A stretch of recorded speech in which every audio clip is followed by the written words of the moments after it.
عاملين ايه؟ انا اشرقت احمد. تقريبا من اسبوع او اسبوع ونص نزلت صوره على انستجرام والفيسبوك، قلت لكم فيها تكتبوا لي لو خيروك، وكان المفترض ان انا اصور الحلقه بعدها على طول وعشان انزلها. لكن اللي البعض منكم ما يعرفوش ان انا بعدها على طول تعبت جدا وعيت جدا، وكنت كل شويه اروح مستشفيات ودكاتره وحاجات وكده واشعاعات بقى وحاجات كده، فللاسف تعبت جدا وما قدرتش ابدا ان انا اصور الحلقه يعني، وحتى كمان صوتي راح تماما، ما كنتش عارفه ان انا اتكلم. ويمكن اللي في سناب شات تقريبا عارفين ده. انا لسه تعبانه شويه، بس يعني اكيد طبعا الحمد لله اتحسنت بكتير عن الاول.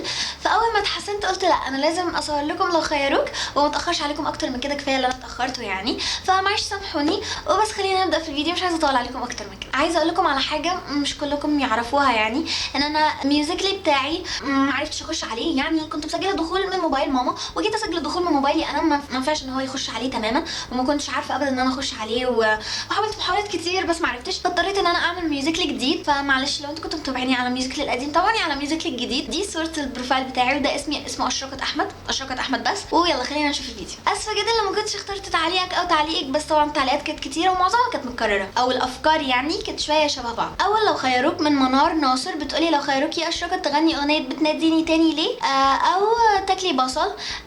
لا، هغني بتناديني تاني ليه، لانه هي الاغنيه حلوه مش وحشه.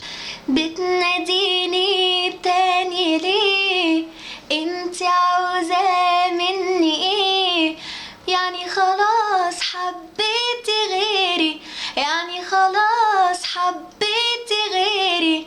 روحي للي حبتيه، روحي للي حبتيه. يوسف انور بيقولي لو خيروكي تقرأي ورقة من القرآن قدام الكاميرا، ولا تمسكي التلج في ايدك لمدة 15 ثانية؟ لا طبعا اقرأ قرآن. أعوذ بالله من الشيطان الرجيم، بسم الله الرحمن الرحيم. الرحمن علم القرآن، خلق الإنسان، علمه البيان.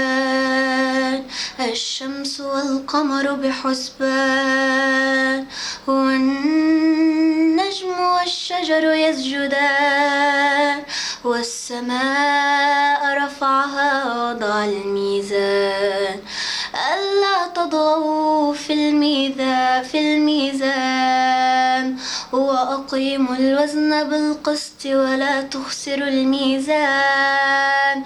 والأرض وضعها للأنام، فيها فاكهة والنخل ذات الأكمام، والحب ذو العصف والريحان. فبأي آلاء ربكما تكذبان؟ خلق الإنسان من صلصال كالفخار، وخلق الجان من مارج من نار.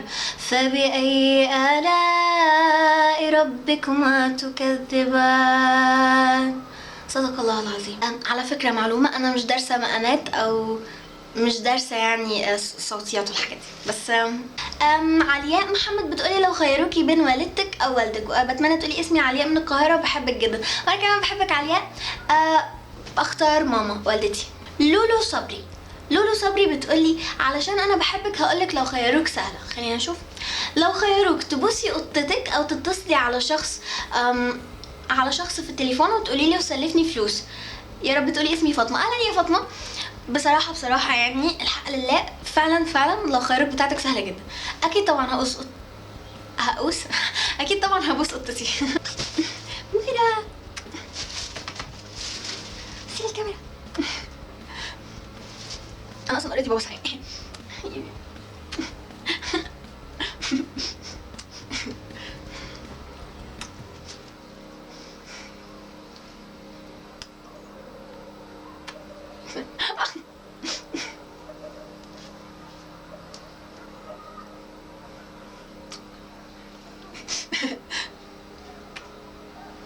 هي كده خلاص استمتعت كده للصبح بقى.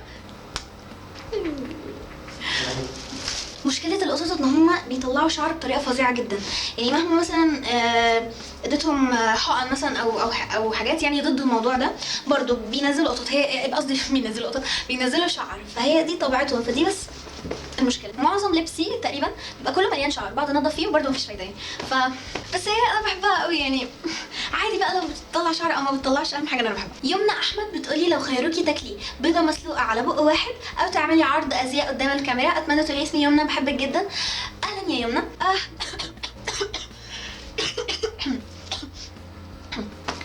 هعمل عرض ازياء قدام الكاميرا.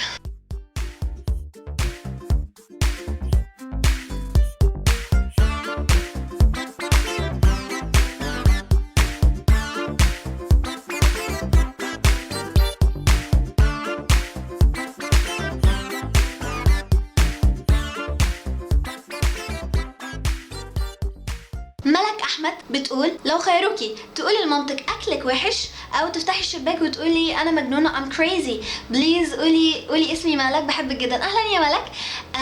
لا، هروح اقول لماما اكلك وحش، يعني كانه مقلب في ماما. انا بحب اكل ماما، مش ما بحبوش، بس هروح واقول لها واشوف ردة فعلها ايه يعني.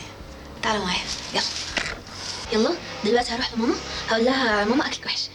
مش عارفه، حاسه ان هو يعني كمقلب في ماما يعني، بس ربنا يستر. مش عارفه، هحاول يعني. وانا رايحه اقول لماما يعني على انه اكلك وحش وكده ان انا اداري الكاميرا. يعني هروح هحط الكاميرا مثلا في اي حته كده متداريه ورا حاجه او كده وهصور عشان ما تاخدش بالها. يعني انا اصلا كاميرتي صغيره، يعني تتمسك في الايد صغيره مش كبيره، فمش هتبان قوي. هي اصلا بتروق يعني دلوقتي، فمش واخده بالها. هحط الكاميرا هداريها وهروح اقول لها بس.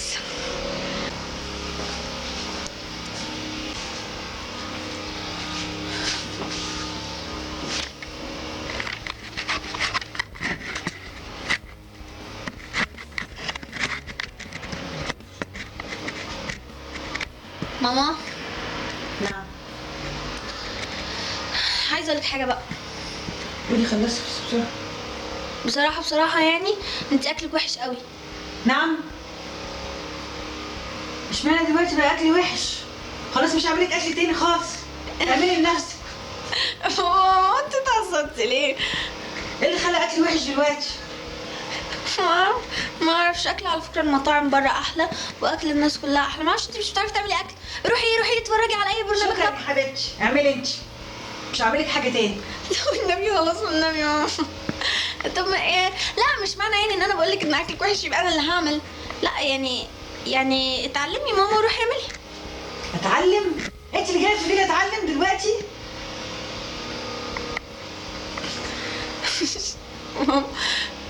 ماما يلا اتفضلي على اوضتك، يلا اتفضلي ادخلي على اوضتك يلا. بص، بقول لك حاجه. طيب بقول لك حاجه. نعم. اقول لك حاجه، اصبري والنبي.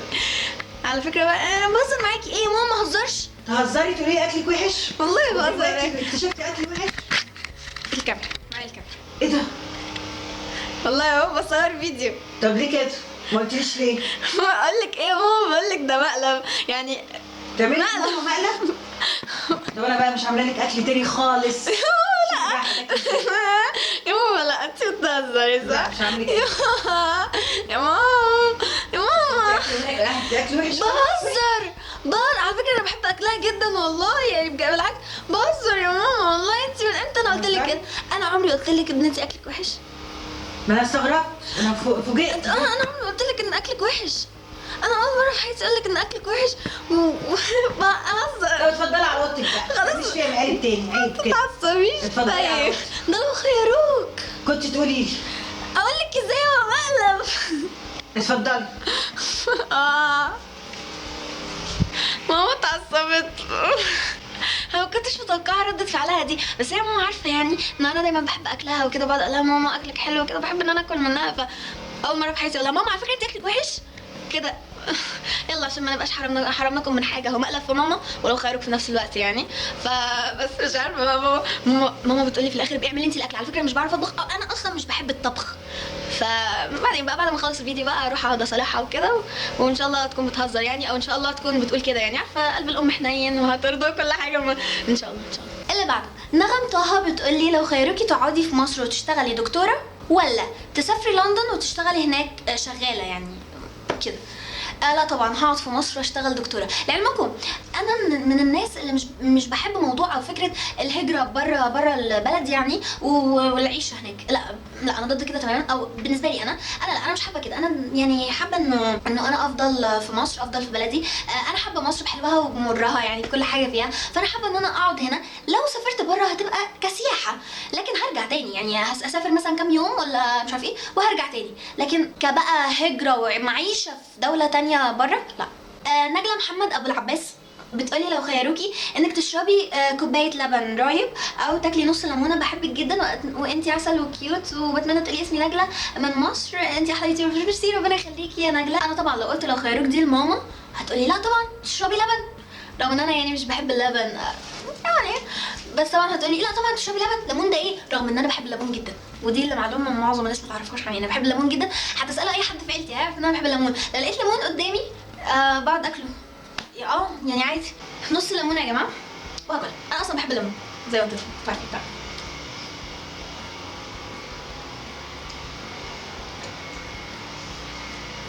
جري بقى.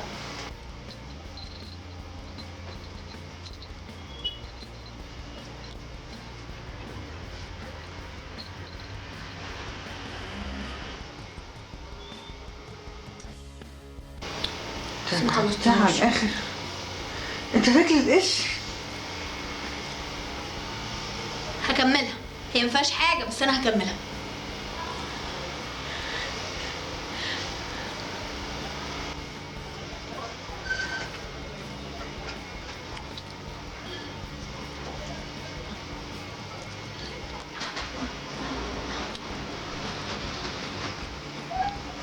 ولا اي حاجه. مش عارفه ليه في ناس مش بتحب الليمون. طعمه حلو جدا على فكره، بحبه جدا. الله.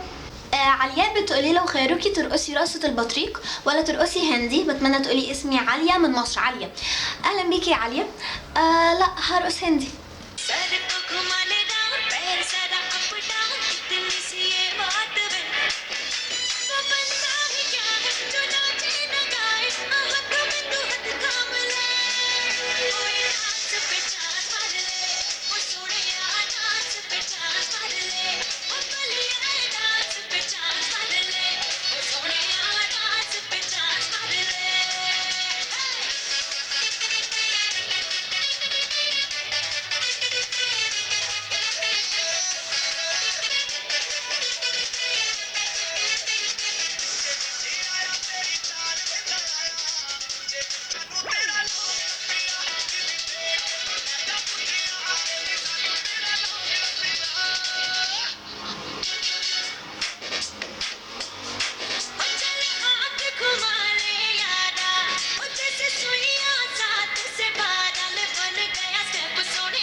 يا جماعة أنا أصلا مش بعرف أرقص هندي أصلا يعني، بس أهو حاولنا.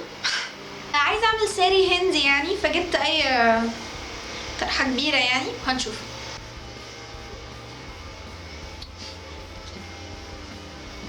يعني أنا أصلا مش عارفة أعمل ساري هندي يعني، بس هنحاول نعمل حاجة شبه كده يعني. بصوا بقى بصراحة أنا مش عارفة أعملها يعني، بس هو كده وخلاص. مريم عمرو بقى. مريم عمرو بتقولي لو خيروكي تقولي أرنبنا في منور أنور وأرنب أنور في منور 5 مرات، أو تاكلي معلقة كبيرة كمون. اسمي مريم. أهلا يا مريم. طبعا هقول أرنبنا في منور أرنبنا في منور أنور وأرنب أنور في منورنا، وإن شاء الله يعني يا رب أقولها صح. اسمعي. أرنبنا في منور أنور وأرنب أنور في منورنا. أرنبنا في منور أنور وأرنب أنور في منورنا. أرنبنا في منور أنور وأرنب أنور في منورنا. أرنبنا في منور أنور وأرنب أنور في منورنا. أرنبنا في منور أنور وأرنب أنور في منورنا. ياي. خديجة أسامة أحمد بتقولي لو خيروكي تلعبي باسكت بول او فوتبول. لا هلعب باسكت بول. وعلى فكره انا رحت ضربت باسكت بول لمده تقريبا شهر وحاجه كده يعني. بس ما كملتش لانه يعني جت دراسه وحاجات تانية. بس انا اصلا بحب الباسكت بول. مرمر بتقولي لو خيروكي تاكلي معلقه كمون او معلقه ملح. انا قبل كده اكلت معلقه ملح في لو خيروك اللي فات يعني. برضو لو ما شفتوش لو خيروك اللي فات روحوا شوفوا دي صورته، هحط لكم اللينك بتاعه تحت في الديسكربشن بوكس. اتخنقت وكنت يعني ربنا ستر الحمد لله، فتعقدت بصراحه يعني، فلا هاكل كمون. الكمون برضو مفيد يعني مش ضار. ده كمون. بصراحه يعني مش بحب اكل الكمون كده لانه بيبقى مر قوي. يلا بسم الله الرحمن الرحيم.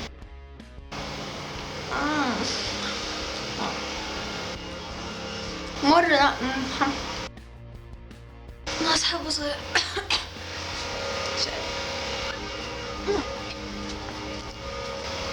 مر.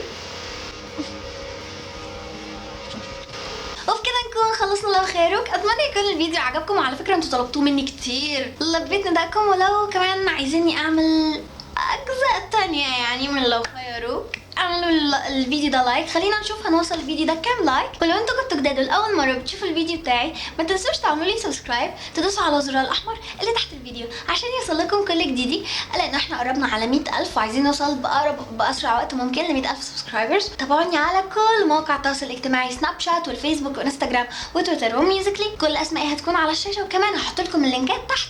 وما تنسوش ان انا عملت ميوزيكلي جديد، لو سمحتوا تابعوني عليه. برضو تابعوني على انستجرام عشان تعرفوا حاجات كتير عني، والفيسبوك برضو.